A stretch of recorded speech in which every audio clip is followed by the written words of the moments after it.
Good morning, all the participants. Now we are playing ICI motto song. I request all participants to put their right hand on their heart.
Friends, we all are evolving day by day with different topics on different subjects. And today, with our leadership of our chairman, CA Fenil Shah, we are going to have something different in this lockdown. So I request now our chairman, CA Fenil Shah from the Ahmedabad branch, to give his opening remarks. Anyway. Thank you, Bishan Bhai. The speaker of the morning, Mr. Maulik Ji from NPCI, CA Harit Dariwal, Vice Chairman of branch and also the Chairman of IT Committee of Ahmedabad branch, CA Bishan Shah, the Secretary of Ahmedabad branch, and CA Abhishek Jain, the co-convener of IT Committee, and all the members and their students attending this webinar. I welcome you all to this morning to discuss on some new topic. Right? Generally, we don't find a seminar or webinar on same. But yes, now today we are going to discuss on this unique topic for which Harit will introduce the same.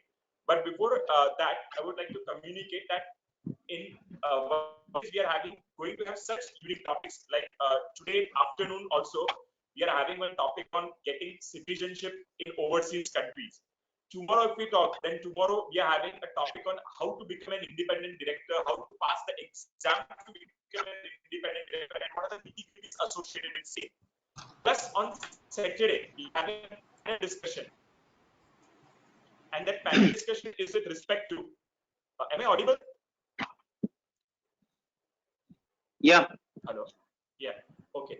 Yeah, the panel discussion basically with respect to 360-degree investment opportunities post lockdown, and in that we are going to have the stalwarts from each field of from Ahmedabad who is going to discuss, because we all being Ahmedabadis, we can very well connect to our own realistic local situation.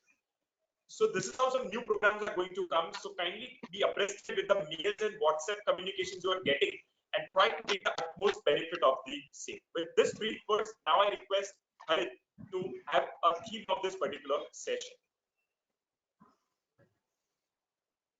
Thank you, Fenil.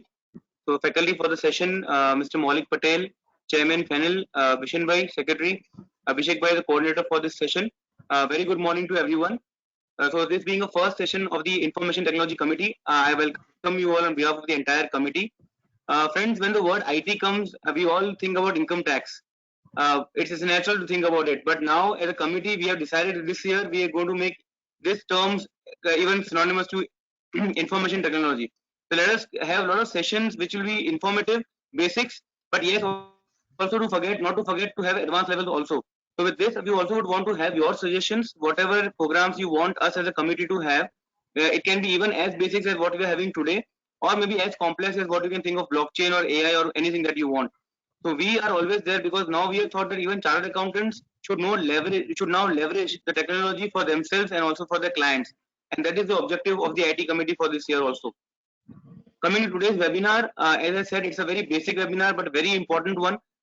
We had basically thought of understanding the various learning modes, various payment modes like the UPI, the QR code, the IMPS, and the other novel payment methods. And what better to learn than from the persons who have actually made it, from the team of NPCI. Now, at the first, I think what we would want to discuss is on the how the payment technology works, what are the security features, how it can be used to enhance businesses, what are the regulatory requirements, or role of NPCI in the payment industry in India, and how as chartered accountants we can use these payments for the betterment of ourselves and of our clients.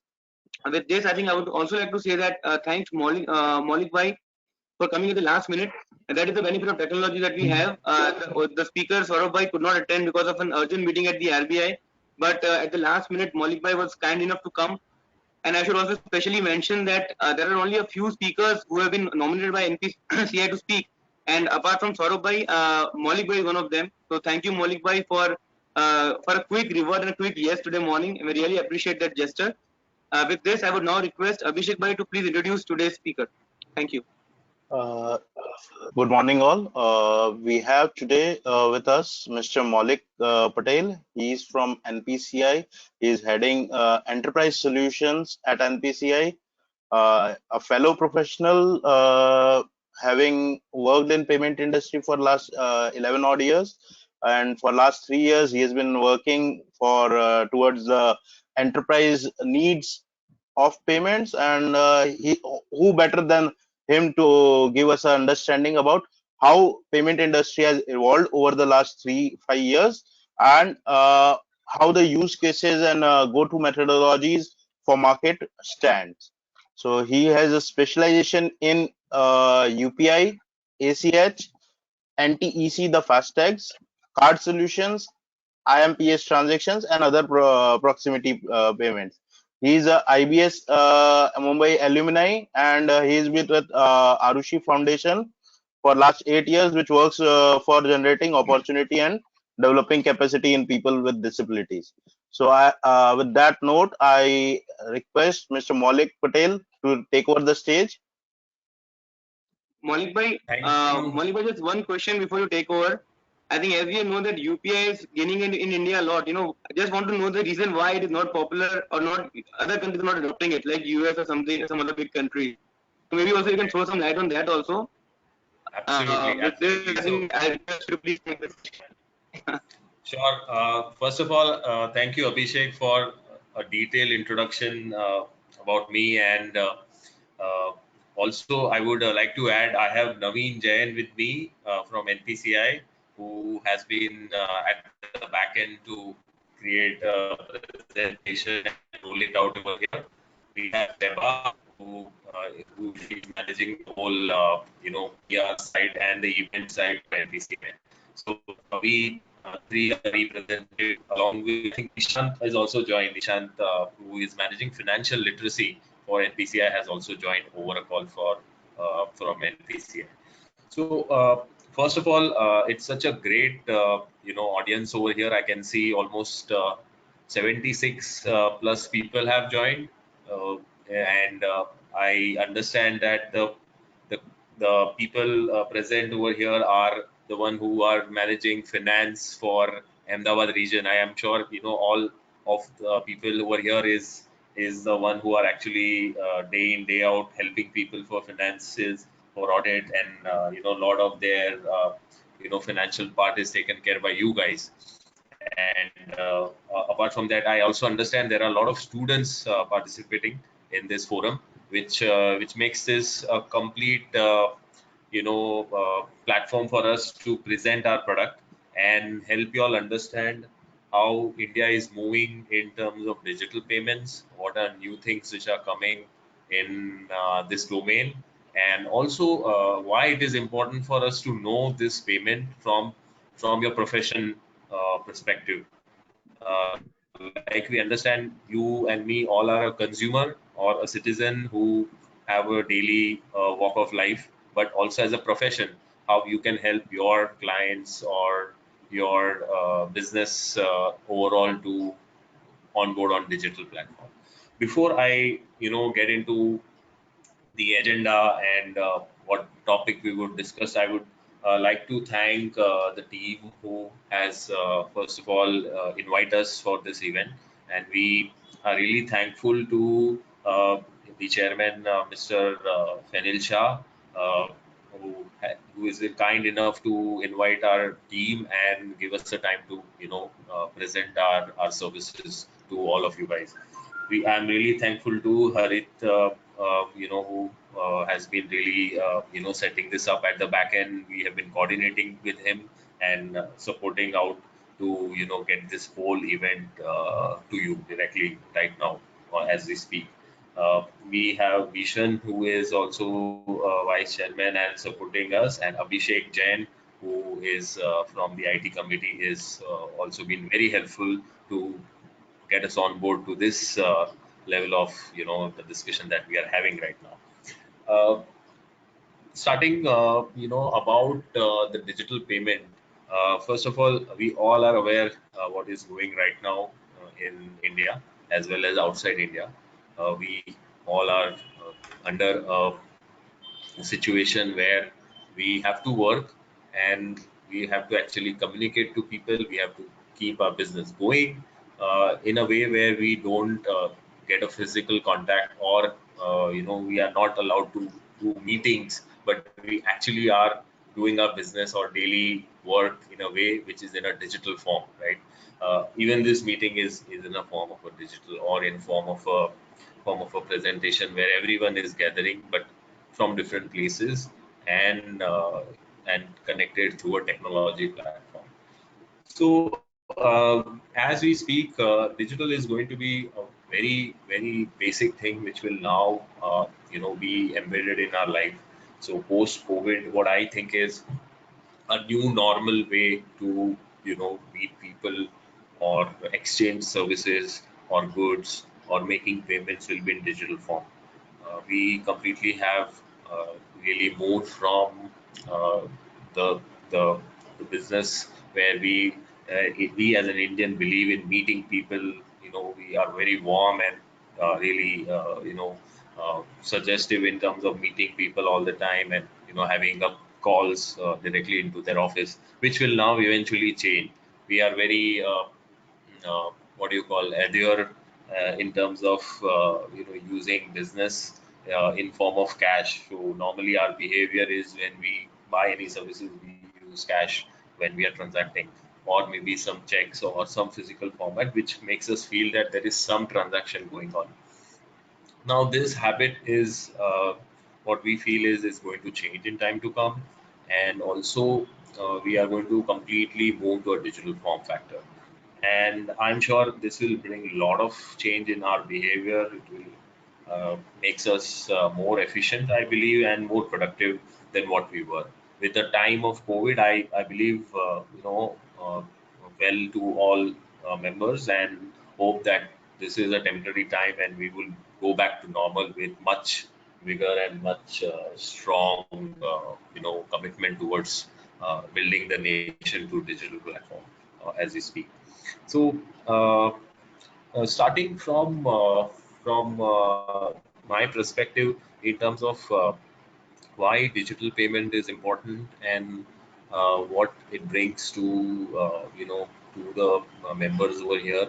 What we would do is we will structure the whole presentation. So in step by step, we will explain you like what are the digital payments which are there in the market, what are their benefits, how you are already using some of these products and you're not aware that these are digital forms or form of payments being used. Some which are not used, we will show how you can basically get on those platform and what are the benefits of getting onto those. And that will help us to clear some of the questions also. Like, we got a question from Arit that, why UPI is very famous in India and why still it is not available outside India, and what is the reason. And so we will start from a perspective of NPCI, what NPCI is, how did it form, who are the members in it, what kind of structure, organization it has, like is it private company, public company, how does it function, and what are its product. So that will give some idea as a background to the discussion that we are going to have, and then probably we will touch upon each and every product, which will give you some idea as to why we should be moving to digital, and what are the benefits for everyone, on getting onto this platform of digital payments. Also, very importantly, I am also very big supporter of technology, and which I think Harit had mentioned that as a CA or as a profession that you are going to take up, it is very important that we embrace technology in all the things that we do. uh, and I'm sure there are many, most of CAs now are using technology for even their bookkeeping and a lot of their work now, and it has only helped us in over a period of time. Similarly, there are platforms on payment side, there are platforms on communication side, there are platforms on on a business side, which can help as a CA, as a person, as a professional to basically improve our productivity and be at a pace where with the world moving towards only technology kind of a business now. So moving to the presentation today, we will structure in a way where I will speak about NPCI. What is it? How did it form? What are their products? And how to use our products, very importantly. What are the few areas which we need to be take? We need to have we need to take precaution while we use any digital payments. What are safety and security measures which we use on our product, and how you as a CA or as a profession or as a student, you can use this platform to basically help yourself as well as community around you to get on to digital platform. So what I would request, if there are any questions while we are discussing, please park it, or you can put it on the chat board, and we will love to answer as many questions as we can on the discussion that we will have. Also, I will also invite Naveen, in case Naveen, if you want to add somewhere anything from the product perspective, do feel free to pitch in when you feel to add here. Uh, so am I audible? And I hope I was clear in communication, or you were able to hear me till this time. Yes, it's going good, Malik. Perfect. Okay. So let me ask, first, before getting into what is NPCI and what we do and all. So a normal person today, who gets up in the morning, right? But the first thing that he does is he checks his phone, right? He maybe use his phone to do all transactions and all kind of communication today. He gets up in the morning, he would, let's say, order a coffee from a nearby store. He makes a payment using some channel on the app, post which he leaves for his office in a usual day. We are not into COVID. If we were to take a COVID, it'll be different. But in a non-COVID scenario, a person is on a daily life cycle. He gets up in the morning, orders coffee or breakfast through an online web or a app, and he gets a delivery at home. Second thing, what he does is, he then goes to office, posts his lunch, posts his breakfast, and he usually, some of us, like, would go by Uber, or he would take an auto or maybe a private vehicle. So if he's using Uber or let's say an auto, he would, make an online payment using an app of Uber or an Ola. He reaches office, he, would, let's say, do his work by afternoon, and for the lunch he would go to Zomato or Swiggy and order a set of items that he want to have. In a meanwhile, he remembers to pay his bills which are pending. He would just go to any of an app like Paytm, Amazon, and just pay his electricity bill or a phone bill. uh, at times, if it is the start of the month, then most of us has a home EMI or a loan to repay, right? So he receives a debit message from his bank, that certain amount has been debited for a loan that he had taken. So post completing his work, he goes, for a coffee nearby, and he see a QR, then he just scans it and makes the payment. And again, he is, using his mobile phone to make the transaction and get his services. After which a person, go back to his home. He, remembers that, okay, I need to, let's say, buy, a gift, or I need to send a money or a gift voucher to my friend for his birthday. As he could not go there in some other city, but he would want to send a gift. He can simply, he will go to online. He can order some gift which can be delivered, or he can directly send a voucher which he can use for his he can use which his friend can use for buying any stuff. By end of the day, he goes back to home using again any of the medium, and he uses again an online payment system.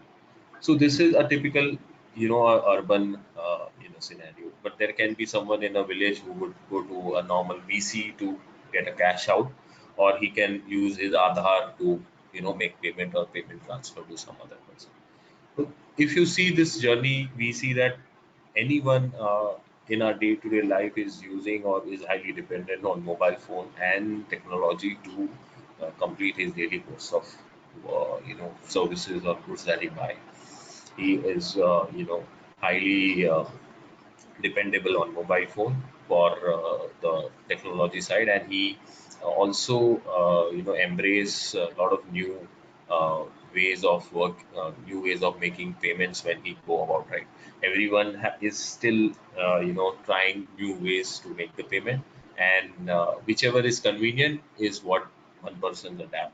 So if I like, let's say, going to Paytm and make a bill payment, I would usually follow that trend. If I see that, okay, there is some better way to make the payment, which is much easier for me, I would use that. So there are multiple payment modes. There are multiple technologies which are running at the back end. For a customer, it is simply making a money transfer from his bank account to a merchant on the other side. He doesn't know is there any technology platform, or there's a support system which runs at the back end, which manages security, which manages the whole process of making this transaction at in few seconds, seamless and easy.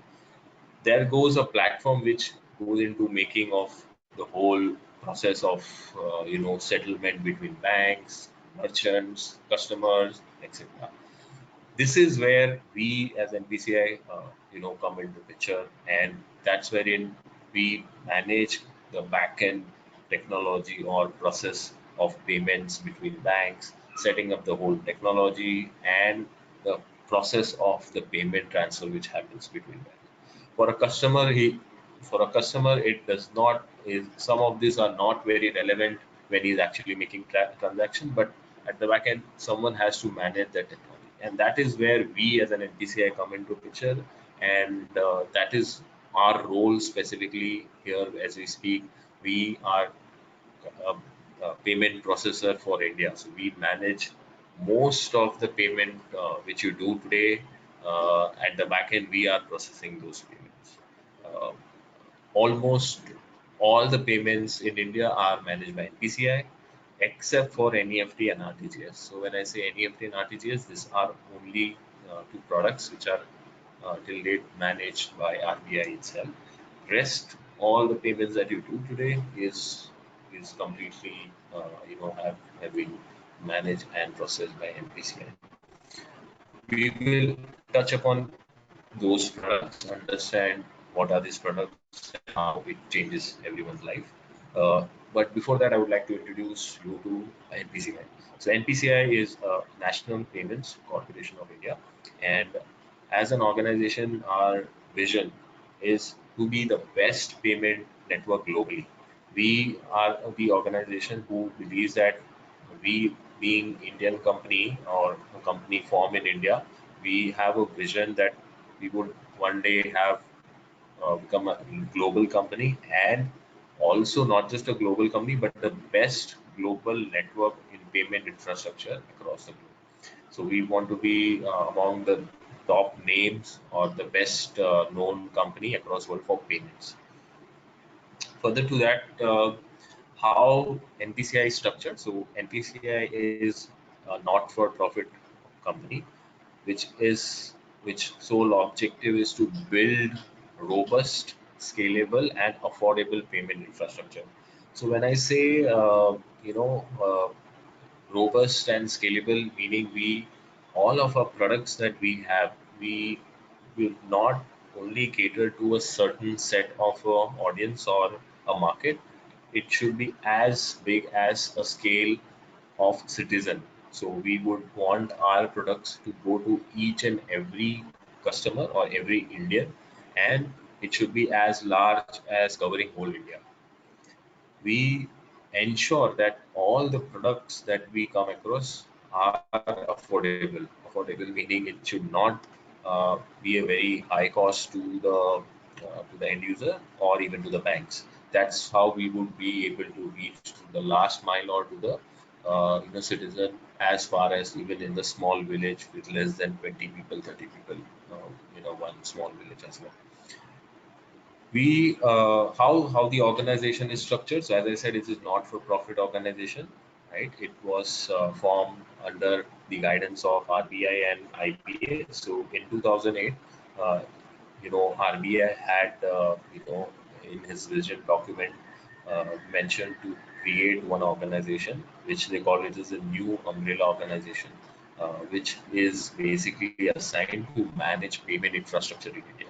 So in 2008, that's wherein with the guidance of RBI and Indian Banking Association, the organization was formed in India. And this organization is structured in such a way that the shareholders here are only banks. So uh, banks, around 56 banks are currently shareholders of NPCI, which includes 17 banks in the public sector, 17 private. We have also 3 foreign banks who are our shareholders, multi-states cooperative bank and regional rural bank. So this gives a complete mix of a total banking system which are working with us and are basically our shareholders. Now, how did we basically, have covered our journey? I'm sure you would have heard about NPCI newspaper on a lot of products, something new that they hearing, technology, new services. So all of those products basically comes to you, through the news, right? But what I would say is, there are many other products which probably you all are not aware, and we can, discuss it over here in the forum, and that will help you to get a complete understanding about digital payments and home. So we started in 2008, and first 2 products which had gone live was NFS and ILPS. Post which our journey has been, we had planned that every year we do some of the other innovations, add new products to our portfolio, and bring a change in the payment ecosystem of India. We in 2011 we had CTS and RuPay ATM POS. We started in 2011. We moved to NACH. Then we had the related services in 2003. 2016 is where we had launched UPI, Beam, and NETC. So 2016 was a year for us where we had launched, many new products at our end, and they have scaled up to a big extent what we see today. 2017 we had eMADA, and we also had a bill payment, Bharat bill payment system. 2018 we added version 2 for UPI and contactless RuPay card into the network. Can we move to the next slide?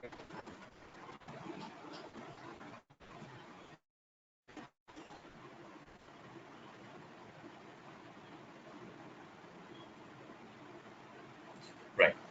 Thanks. So these are the set of products which NPCI has. This is suite of products which NPCI basically has it in the market, and this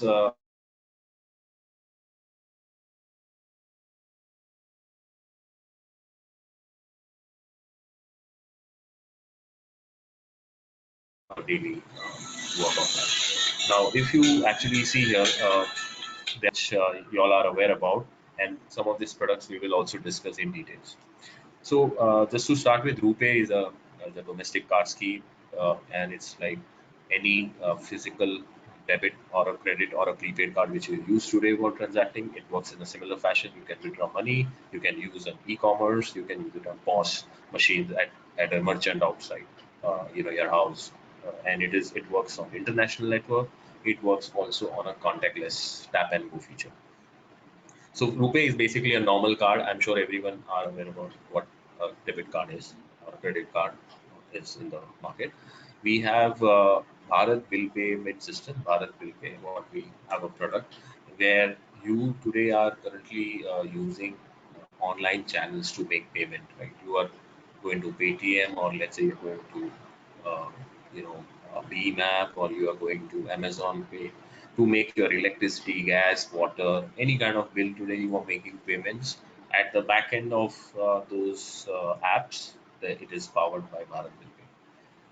You have CTS is a check translation system. All the checks being processed today are managed by NPCI, and we are, we are basically using one of the best technologies in CTS in India. And most of the, I mean, all the checks which are processed through a new CTS technology. We are also working to upgrade those checks as well. We have UPI and Beam. So UPI is basically underlying platform for transactions which you are using on apps like Google Pay, Beam app, Amazon. You have Phone Pay, Paytm. All of the apps which you use for transacting today are powered by UPI technology at the back end. You have NETC. So NETC is National Electronic Toll Collection. So this is a platform or underlying technology of a FASTag product. So many of you would have heard or have been using FASTag for paying tolls, right? I think government has made it compulsory since December that every vehicle now have to have a FASTag onto their car or car or their commercial vehicle to basically make payments on the toll. So FASTag is basically the product known to the customer. Backend technology is NETC. So it powers the whole tolling system. It powers the tag reading capacity for the toll, managing the infrastructure at the backend, and settlement between banks.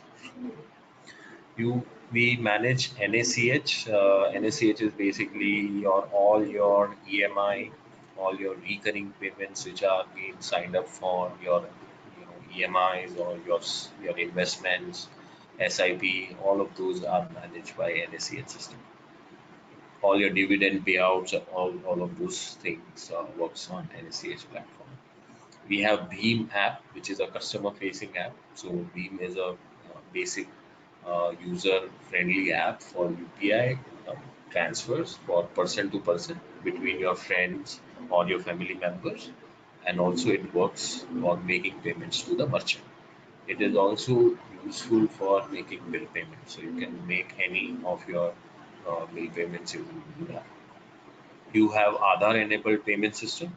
So Aadhaar enabled payment system is basically, if you would have seen in small villages or, towns and in where there are less number of ATMs, you would have seen a business correspondent who is helping people to withdraw money, deposit money, or making money transfer using Aadhaar, Aadhaar number and the bank account. So AEPS works on a authentication using Aadhaar number, where customer can transfer money between bank accounts. He can withdraw cash or deposit cash. This is primarily and widely used in rural region for people who does not have cards, who does not have mobile phone. They can use AEPS also to transfer money to across their friends and family. You also have eKYC services, which is also covered in AEPS. So we power, all banks for eKYC services. That also comes in the AEPS. NFS is basically an ATM powered switch. So today, if you have a if you want to withdraw money from your HDFC bank account using ICICI ATM, you can do that, right? You can just walk to any ATM and withdraw cash. It does not require that it should be only specific to the bank which has issued the card. So NFS is basically an interoperable switch which works across the ATM, and we power 90% of the ATMs in India. Bharat QR is basically a QR created for UPI plus card payments. So if you want to make a payment using your card, which is not in physical form but in a mobile phone form, you can make payments using Bharat QR. IMPS, I'm sure everyone is aware about IMPS. It's an immediate payment system, immediate payment transfer system where you can make 24/7 payment across any bank account. You have Bhim Aadhaar, and which is basically used for making merchant payments or an application for a merchant to collect money using the Aadhaar. So this is also used widely in rural region by small shopkeepers to accept money using Aadhaar. You have a USSD based system, which is *99#, which works as a basic uh, you know system. If someone does not have a smartphone and still wants to transfer money, he can very easily do using *99#. Simply, you can just dial *99#. You get an option to see your balance of your bank account, send money, receive money, etc. So *99# is also used mainly in villages by people to check the balance into the bank account or transfer money using their feature phone. So if you see this product suite that we have covers as sophisticated mobile phone smartphone user to transfer money, also to someone who does not have a phone, right? Using Aadhaar he can transfer money, or someone who has a feature phone also can transfer money. So our product suite is created in such a way that every Indian which we would want to use our payment system can use any of our payment system, and which is convenient to him, and within a seconds he can actually transfer money with ease and with full security in place. What we would do is we would cover one product after the other in detail for everyone's understanding, and then maybe we can open it for the Q&A session. So, first of all, the talk of the town is Bhim UPI. Everyone knows about Bhim UPI. How does it, has taken over a big stride of success. We were processing almost 1.3 trillion transactions on uh, 1.3 billion transactions on Bhim UPI, and this has actually given a big boost to our digital economy. So the numbers over here are, like I said, in March we had touched upon somewhere around 146 million transactions, and for Bhim app we have done a volume of around 70. Now, Bhim UPI basically is a platform, as I said, is powering many of the applications which are there in the ecosystem today. If you are using Google Pay, you're using Amazon Pay, Paytm, Bhim app, all are underlying using technology of Bhim UPI. So what are the benefits for customer? Why he or she should be onboarded on Bhim UPI? So one is you can link multiple bank accounts on a single UPI app. So if you have, let's say, Google Pay today, or if you have a Axis Bank app today, you can add multiple bank account on Google Pay. You can add multiple bank account on Axis Bank app that you have. So Axis Pay app, you can add ICICI Bank account also. So it is not restricting customer to use one single application. It provides interoperable feature for customer to go to any app, link his account, not just single account but multiple account. So this helps customer to aggregate or use any application of his choice. Second is it not only provides the pay option, but it also provides a collect option. So till date we are used to the payment system which offers only a one side of the payment category, which is a pay. Usually you make a payment or you do an outward payments. But there was not any payment system which was which provide a facility to collect payment. So if I were to collect, let's say, 1,000 rupees for some services that I've given to Naveen, I can just raise a collect request to Naveen. Hey, Naveen, I have, I am due to collect 1,000 rupees for the service given. Kindly approve the payment, and simply he just have to approve the payment, and the money reaches to me. So here I'm not only making payment to the Naveen, but I can also have an option to collect money for the service I have rendered.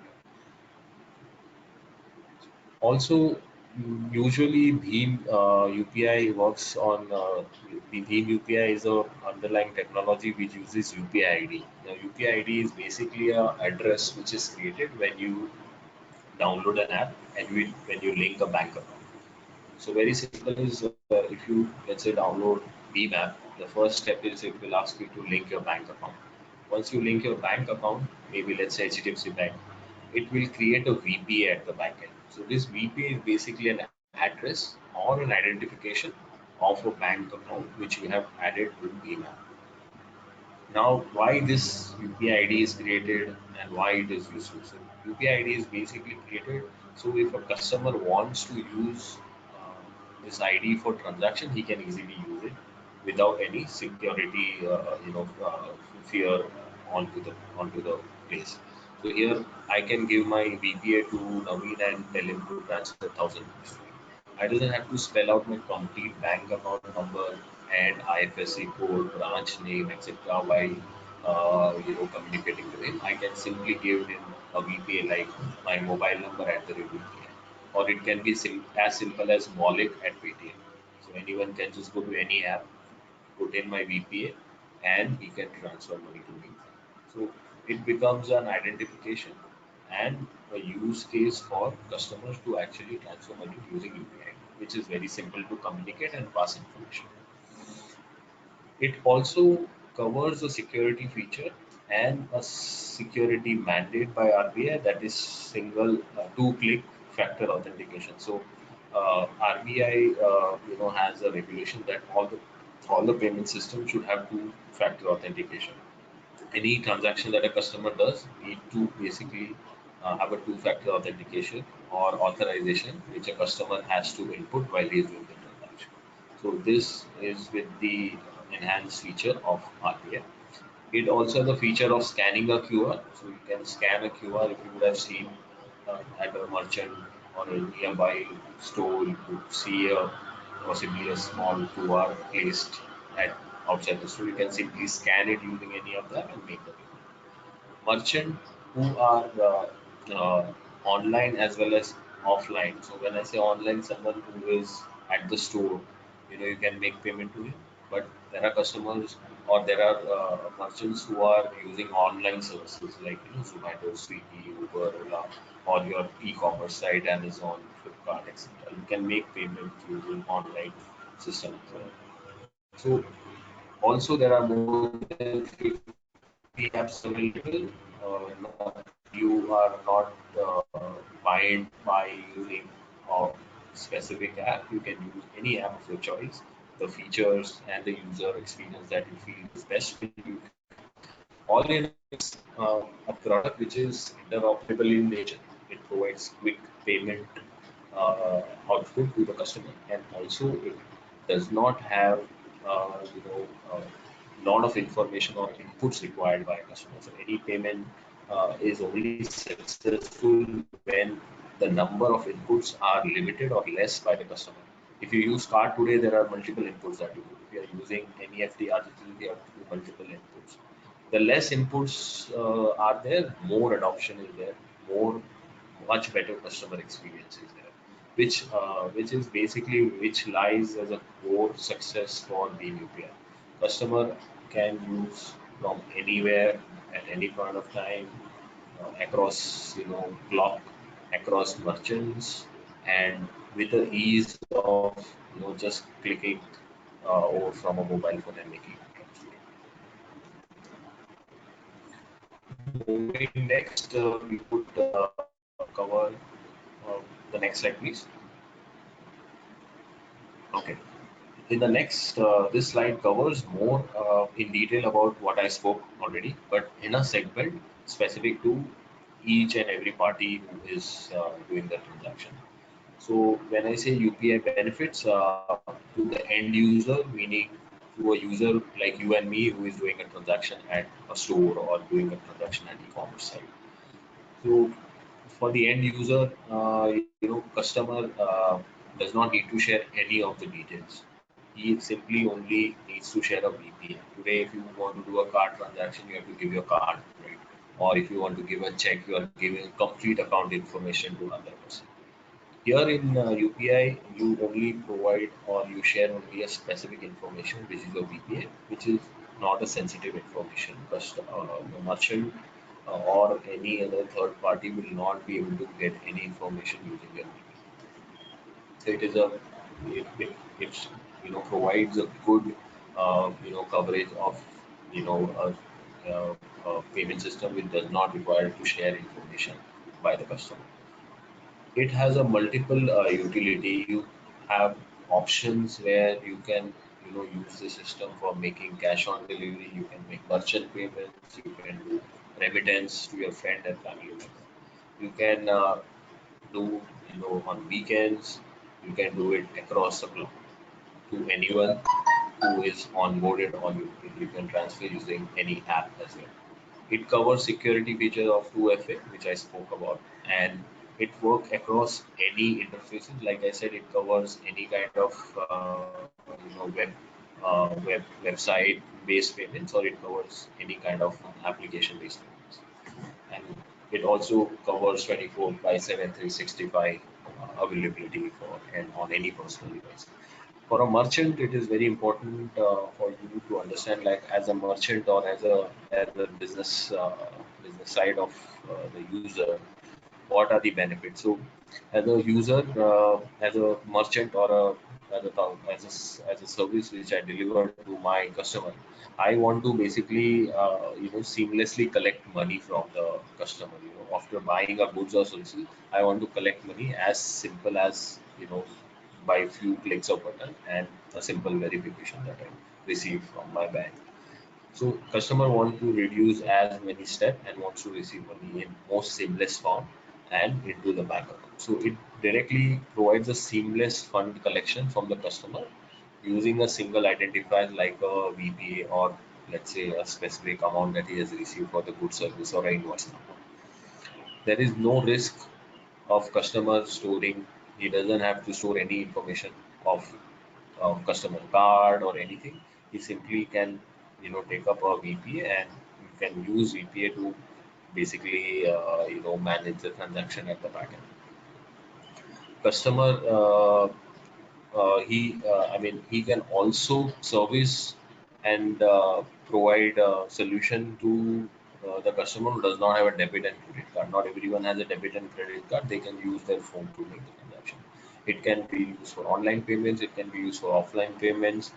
It also provides the facility of collect. Most importantly, today merchants are doing a delivery at homes, or they are providing services through online e-commerce and etc.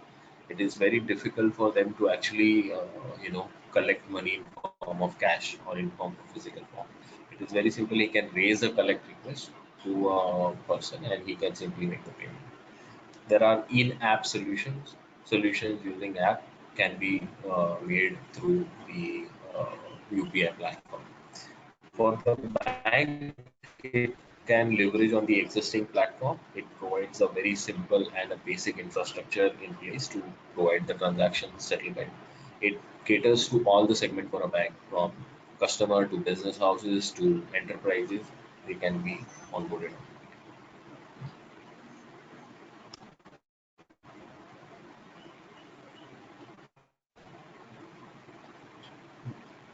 Right. So some of the use cases today, which I'm sure you would be already using, is on an online web. So if you go to your web, go to let's say any e-commerce site, or let's say for a bill payment, you would see there is an option of scanning a QR. You can simply see a QR, then you can scan it and you can simply enter the UPI pin and complete the transaction. The flow is you scan the QR using your mobile phone. Your amount is already pre-fitted in the system. You just have to enter your 6-digit pin and the transaction is completed. So this is online web QR solution which is available in the market. Next, please.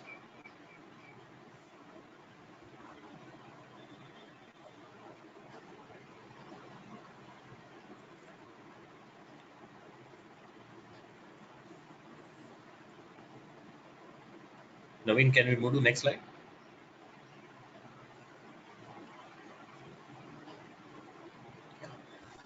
I'm already there on the next slide. Again, okay, I think there's a delay latency on this, no problem. So uh, in offline side, so this is a very common feature which nowadays you would have seen in cities as well as small towns as well now. So there are QR placed at the store. So as a merchant you can generate a static QR and you can place it outside the outlet, which a customer can scan and make the payment.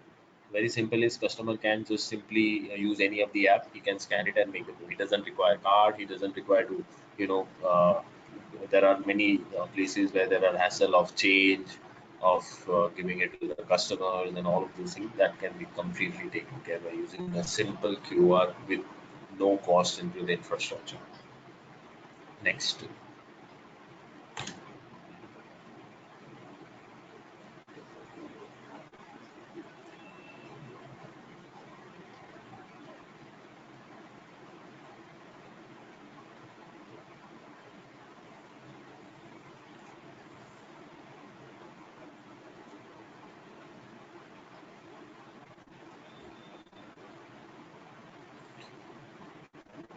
Right. So this is the offline use case. The simple QR scan. How does it work? That I've already been that is covered. The other use case which we want to cover over here is QR on bill. You would have seen the bill which you receive at home, right? One is you go to their website and then you enter the amount and all of those things, or there is an option you simply scan the QR using any of the phone and make the payment. So this is a very convenient way for making bill payment. So now we have seen Tata, BACS, and MSEB as well as now onboarded on the bill payments. So you can scan the QR. Once you scan the QR, you just have to see the total amount which is already been feeded there.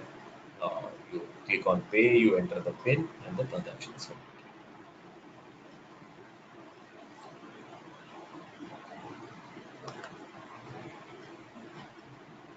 So right, so Beam now is with 143 banks on board with us, and Beam app, and there are other 48 plus apps in the market. So you can use any app to download and start transaction on UPI. It is very simple. You open the app, you download the app, you open it, you set up a PIN, you add a bank account, and you can transact using that bank account.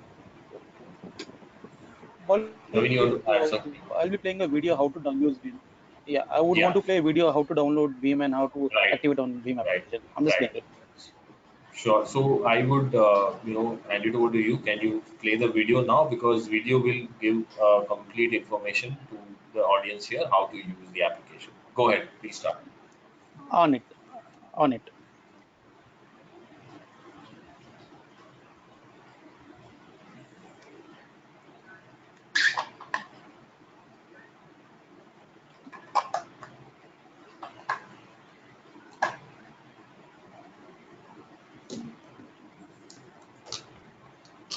I think audio is it people can hear?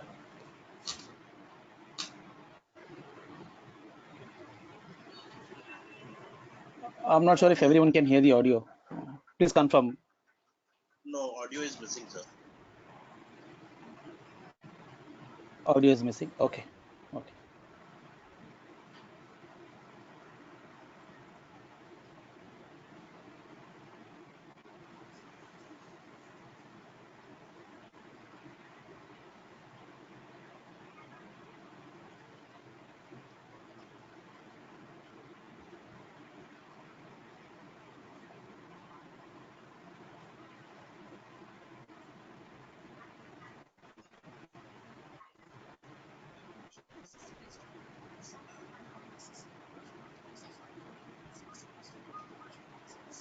Are you able to hear the audio? Is audio audible now? No, Naveen, I think audio is I not there. think I think there is some issue, so that's why audio is not available. Anyways, however, I'm going to share this audio on the WhatsApp, so this can be circulated with all the members. I'll just complete this video. You can just see the steps how it's going. Yeah, so you can just speak about the steps when the video is playing, like what is Yeah. the step that yeah. You can start it again. I think that will help the whole Okay. Okay. audience. So once you download the Beam application, this is you can start downloading the Beam from Play Store. And once you download this application, you can do the transfer and you can already make the payments as Malik has explained earlier. And what you need is an UPI ID to make the payment. This will show that how to install the application, how to activate on Beam application, and you can select the language, whichever language you prefer. It is available in more than 13 languages. So this is a device binding which is happening. So before you, oh, so this is a part of the two-factor authentication. One is your mobile number is verified. Second, your device is binded with the banks and NPCI. So once you change your handset, again you need to re-register yourself to use UPI or Beam application.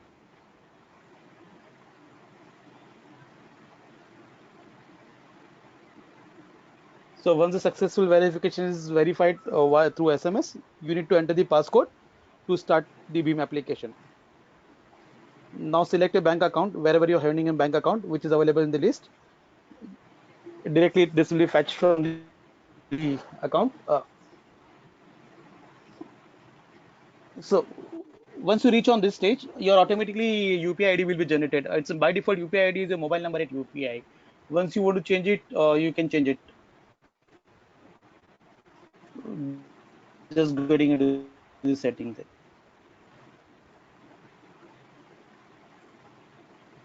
So you need to set a UPI pin by entering your last 6 digits of debit card and expiry date.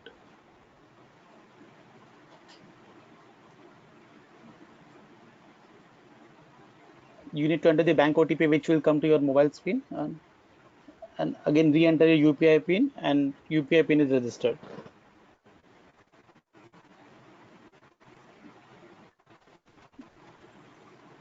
So if you want to make the payment, as Malik has already covered, you need to open your Beam application and click on the send, enter the UPI ID to whom you want to send the money. Click on verify. It will verify whether the person is correct or not.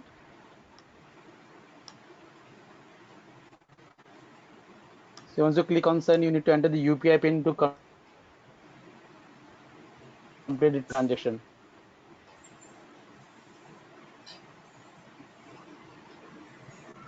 Since this works on the IMPS platform, money will be transferred on the real-time basis.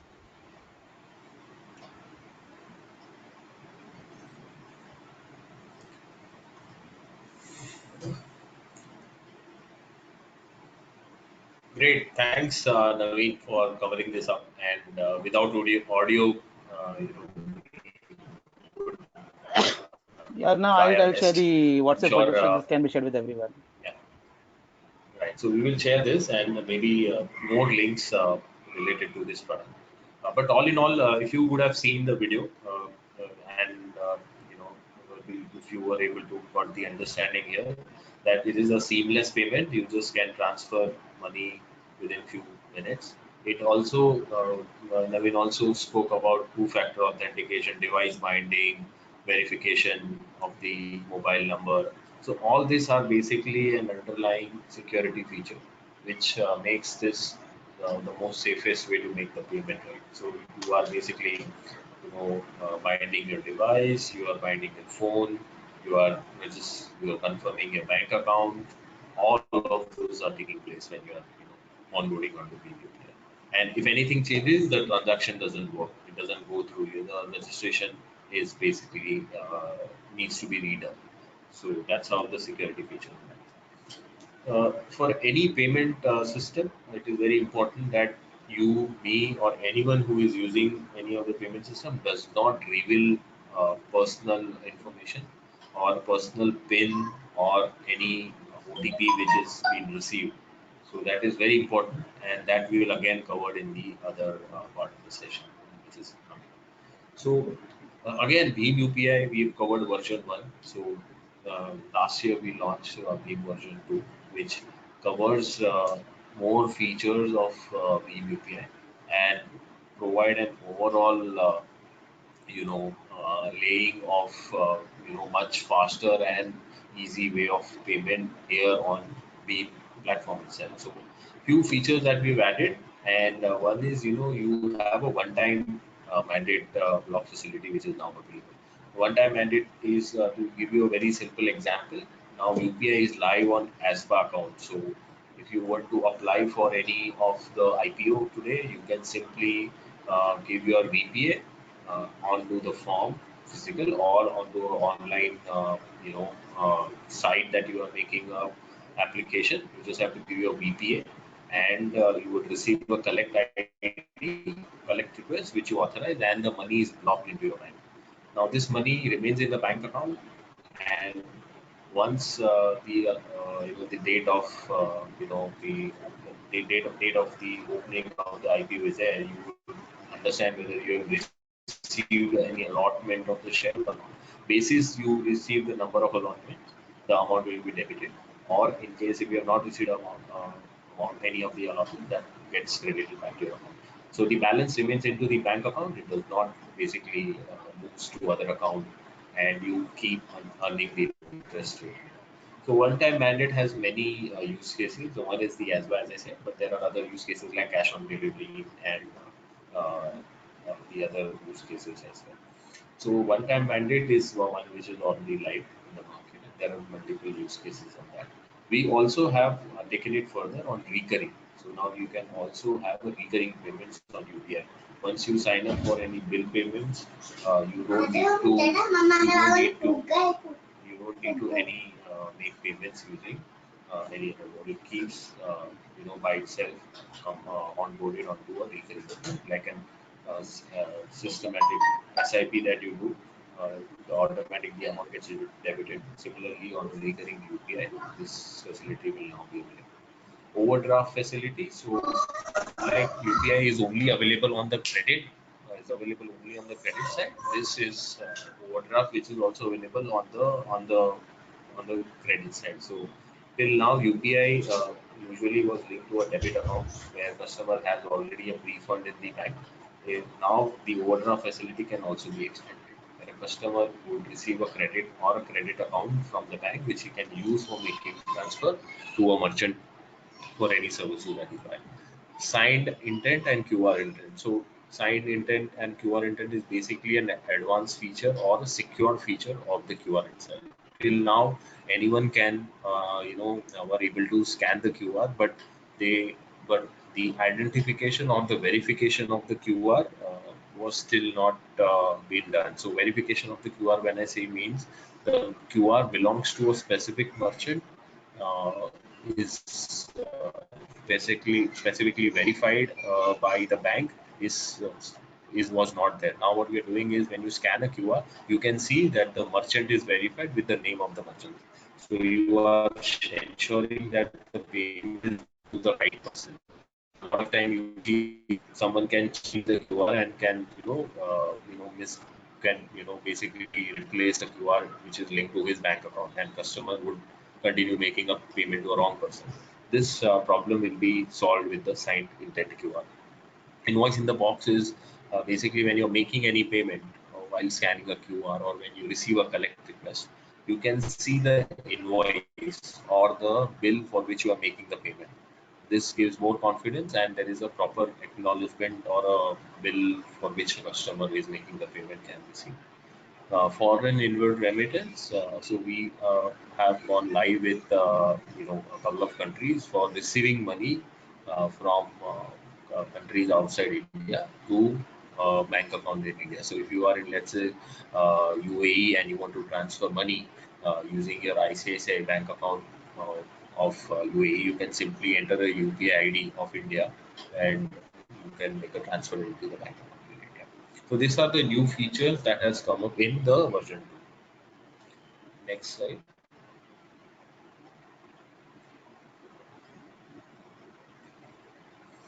Security on UPI. So very important that while we do the transaction on UPI, it is very important that we ensure security is there across. When I say security is, you should always ensure that you would, not reveal any of your very important or personal information when you basically are being receiving messages or kind of a link or a website where you have been asked to reveal your CVV, OTP, PIN, anything should not be revealed. Very important today. Most of the frauds, I would say, all the frauds happens or starts when customer reveals the information. Customer unknowingly shares this information, which is basically been captured and used fraudulently by the fraudster to transact on their behalf. If we take care of the first part, it will, solve a lot of problems. So never share your card number, CVV, expiry details of the card, OTP, PIN is completely no. Should not share knowingly, unknowingly. Always, remember that when you are doing any online transaction, you are ensuring that the person whom you are making a transaction is the same that you intend to make transfer. So a lot of time you go to a website, you see that the look and the feel is very similar to the website that you use to make payment. Don't go by that. You always check the web address. The web address should be same all the time. You should ensure that the web address is correct and you are making payment to the right entity. What happens is these days, there are online cookies which get saved, which tracks which all payments you do on that basis. There are some websites and applications which throws some bill payments for which you were earlier transacting, and you feel that you're making a transaction onto your biller or the merchant that you used to. Don't go by that. Please ensure whenever you are making a transaction, you double check all the details. Wherever you are entering information on the website related to your personal or related to your financial transaction, always ensure the details is entered only and only at a trusted source. Don't put information about you or about especially financial information should be only placed onto a secured browser or gateways which are highly which is authenticated and secured when you make the transaction. So this is very important because we see a lot of frauds happening on many payment system, including cards, UPI, etc. But all are where the information is leaked or been taken by the customer knowingly, unknowingly, and that is being used by fraudster to do a transaction on their behalf. So once you basically ensure that these details are not revealed, lot of frauds can be controlled by itself. Also, if in case you are suspecting any transaction, if you feel that the transaction that you have done is kind of a fraud or you're not sure, immediately inform your bank and raise a dispute for the transaction. And this is required so that banks are able to track those transactions and freeze the fraudulent transaction accounts which are happening across the system that are used. Anything, Naveen, you want to add? Please feel free to add over here. Sure. Also, we have restricted a limit on sending a collect request on UPI.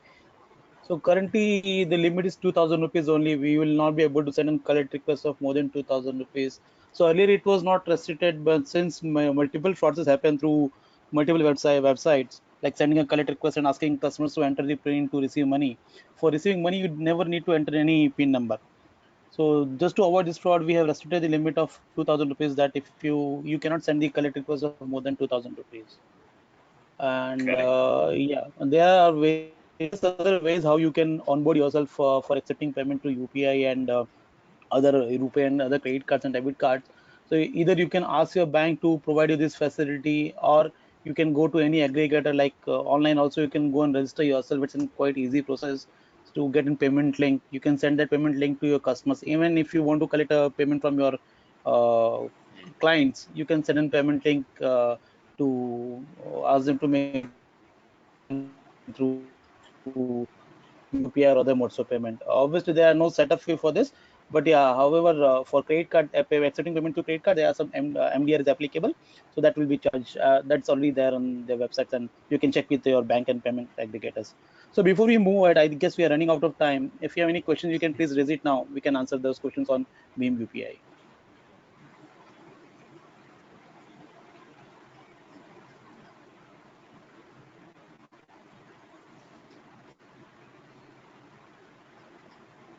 Abhishek ji, are there any questions on Beam UPI?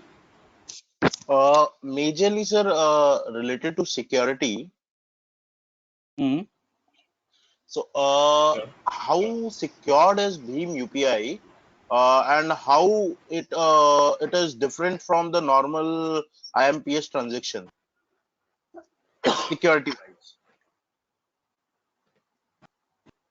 So, Abhishek, all this payment system works with the RBI guidelines. One is that all should, adhere to the two-factor authentication. So, any transaction that you do today always has to have a two-factor authentication. If you do a card transaction, you enter a card detail, then you enter an OTP. This basically counts two-factor authentication. Right? In UPI, there is two-factor authentication. In IMPS, there is two-factor authentication. So if you compare between IMPS and UPI security wise, here if you are going to an online bank app to make an IMPS transfer, you have to log in using user ID and password. Once you enter user ID password, you basically are transferring to a registered or a customer who basically you have entered the details of. Very similar on UPI. UPI is also as secure as IMPS. In fact, it has a further more security underlaying in terms of the mode that you're transferring from is also secure. So it does not allow any other mode than which you have registered to transfer money.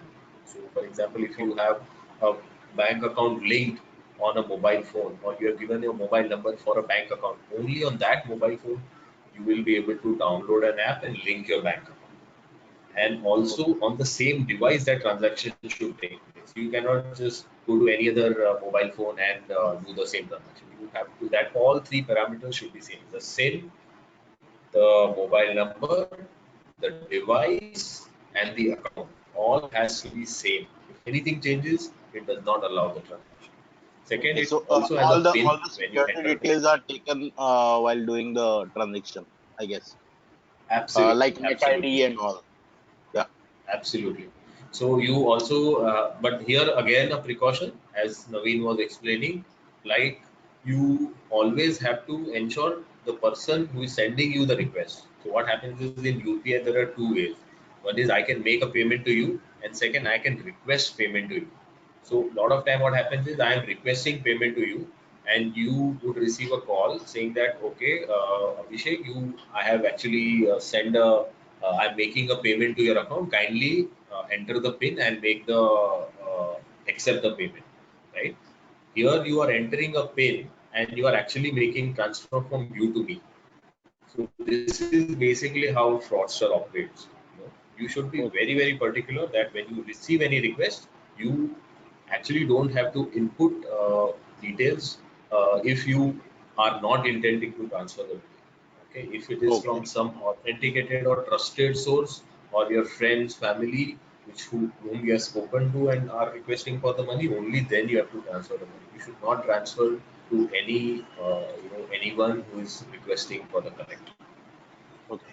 Another question. Can we get the money back in our account if there is some false transaction? Is there any way reversal of transaction? Yes, so definitely there is a dispute management system which is placed at the bank's end. So once you, let's say, has done any transaction, okay, and you have actually raised it to the bank will basically check whether that transaction was done by fraud or it was genuinely done by the customer.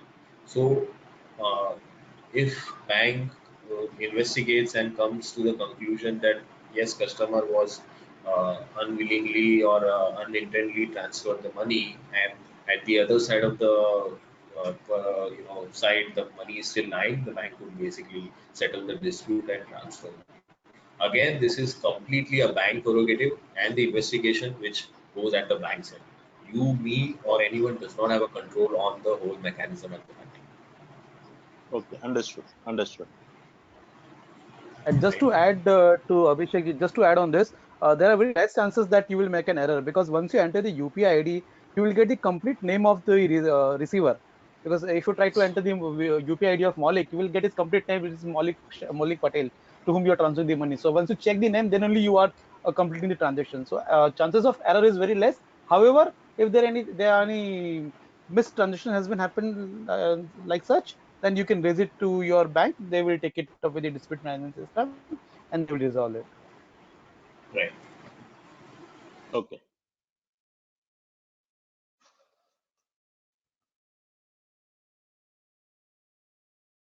Right. So how Any much other time we have, questions? How to? Naveen? Yeah. We can quickly move to the I slides if guess there are. 5-6 minutes we have. Sorry, So we have five, few 6 minutes. minutes. Yeah. Right, right. So I'll quickly brief on. So RuPay is basically a domestic card scheme, which is basically prepaid debit and prepaid credit card which we issue.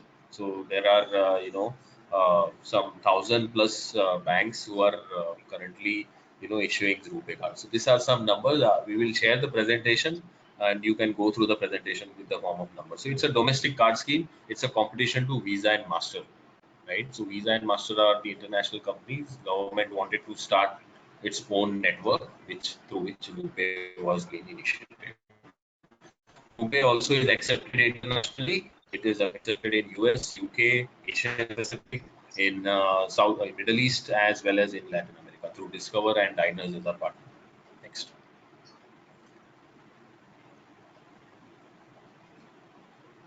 Yeah, that's numbers. We can move next. So I think the last part, which is remaining, is Bharat Bill Payment System. So Bharat Bill Pay is basically a business or a platform which is an aggregator of an aggregator business. So what happens here is a lot of transactions you do today are connected to BBPS via a bank. So when we talk about, if you're going to Amazon Pay today, there are list of billers, water, electricity, gas, uh, we have started insurance, and then there is LPG, right? So these are some of the categories which are open. Government has RBI has allowed us to category, which is have hospitals, etc. added in the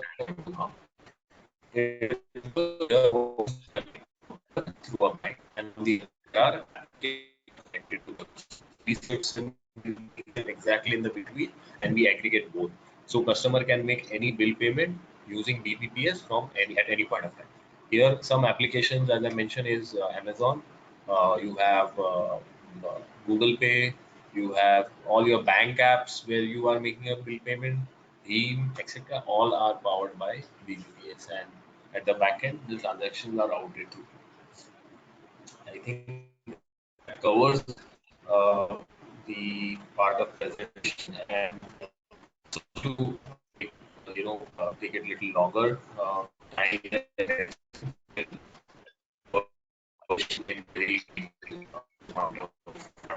So here, if we have any questions, we can have almost Naveen 5 to 10 minutes, 5 to 7 minutes to cover all the questions.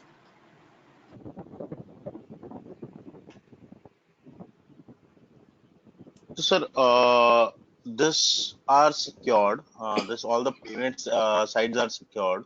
So, what kind of layers of security is NPCI building for securing this payments? So, being chartered accountants, we are more concerned about how the financial transaction security is there. as we have to check the same in the banks as well as our information technology audits? Sure. See, all these transactions are very well being managed in terms of security. So one is security need not need to be as what it is. It has to upgrade with time, right? Because we see that fraudster also upgrade the way they operate, right? So even if you see cards today, or even if you see cash, any payment mode is always susceptible to the fraud. How we evolve and how we build on security onto it is very important. You rightly said that as an audit, you would want to ensure that money goes into right account and and there should be no fraud or avoid frauds into the transaction.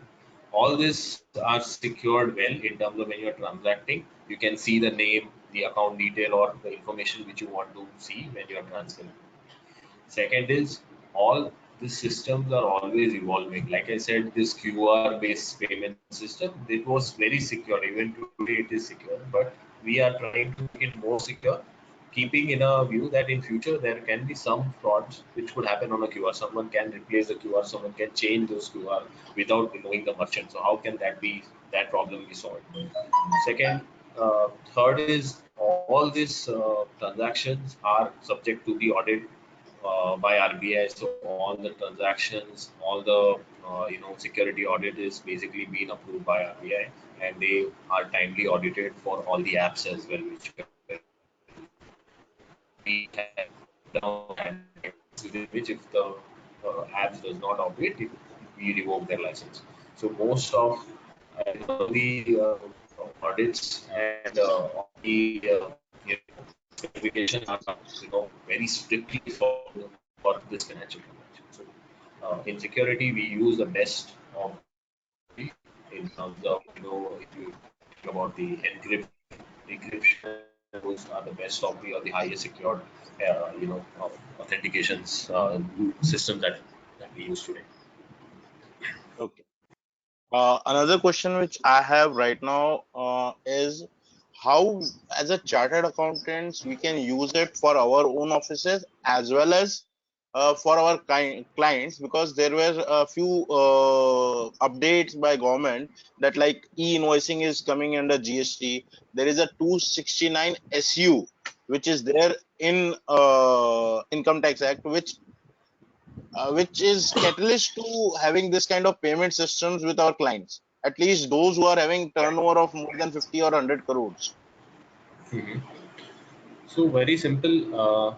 You can basically set up an account or UPI account from your bank. So very simple is if let's say you are a chartered accountant and you want to collect fees from your customers, okay, for the services that you have given, right? You can simply give them the VPA or a QR onto the invoice, right? They can simply scan and make the payment. So one is they can use their mobile phone for making the transactions. Like I understand a lot of these companies would also have a business account and they would not have a mobile phone kind of interface to make the transaction, right? In that case, they can make a transaction to a VPA that you have created. So they can basically update bank or share information with their bank to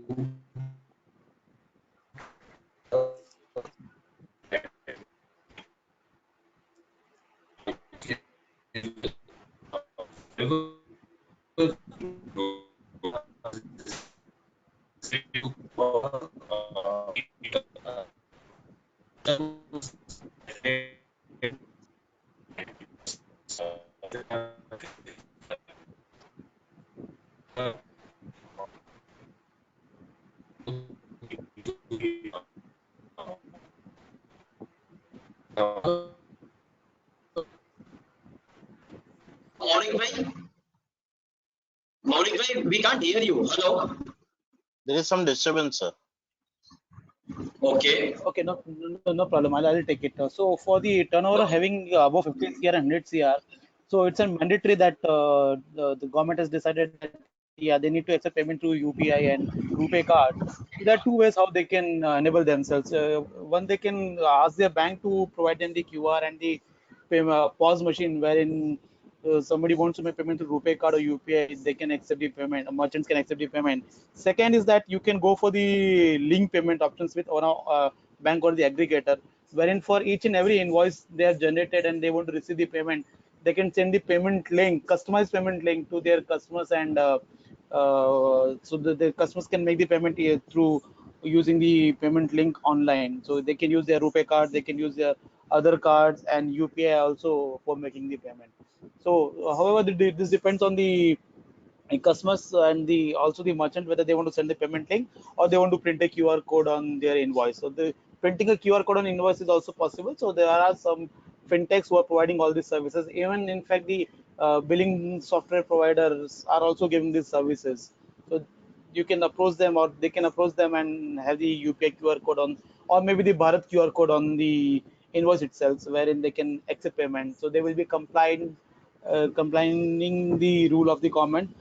RuPay is also accepted, and even UPI is accepted through Bharat QR or the payment link which they can send for receiving the payments.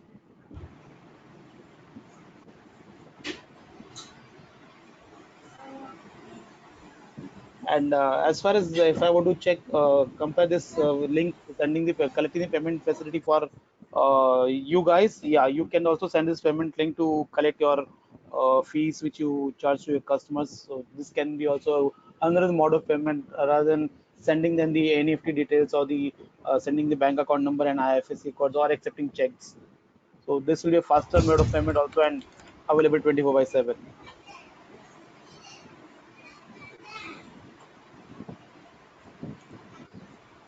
So we will also share one detailed presentation on the use cases. Okay, and that basically we also have videos related to use cases. So we will share both. If you could circulate within your group, that will help people to understand more like how they can onboard on UPI for themselves, as well as if they have a client, how they can suggest to their client, like how they can be using digital mode payments to collect from their customers.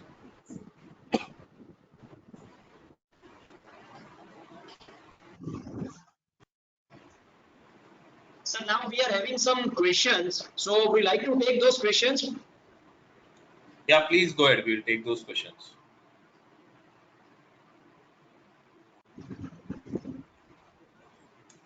Sir, the first question is SMS OTP is not directly taken by the app. When I enter manually, it shows encryption error. What to do? This OTP is not directly taken by the app. Okay. So what happens is when you are actually receiving the SMS, this will be primarily when you are registering on UPI. So what happens is you're putting on you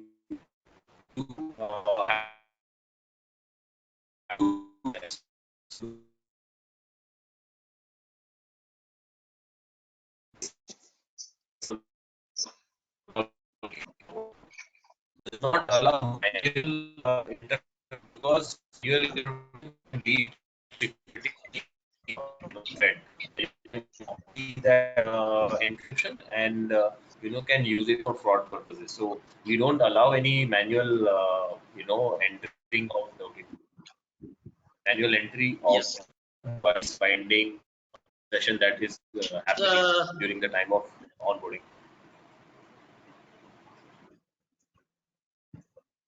Abhishek bhai, if you can take those questions. Yeah, yes, sir. So, can we integrate UPI transactions with accounting softwares? Yes, definitely. You can integrate this UPI transactions, like very similar to you have NEFT RTGs. You can link it to Tally and the other softwares as well. So all those APIs are basically there in the market. It can be provided by bank directly, or it can be even given by the aggregators. There are a lot of aggregators in the market who does this linking of those applications.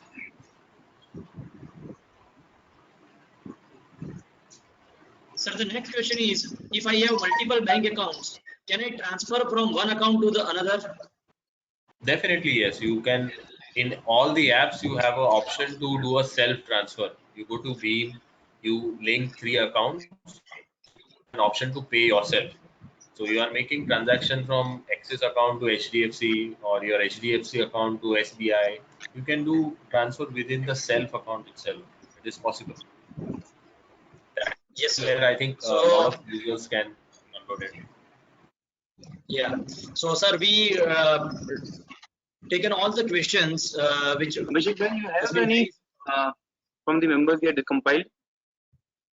We have discussed those questions before with Maulik bhai and Naveen ji. So those questions are answered well. Great, great. So, sir, on behalf of Ahmedabad branch of WRC of ICI, Maulik bhai, we are thankful to you that you deliberate, discuss, and give us a new idea how these digital e-payments will be carried out, and will definitely try to come to you in future, and we'll discuss Sure. some more on these topics. So, with these words, sir, thank you very much.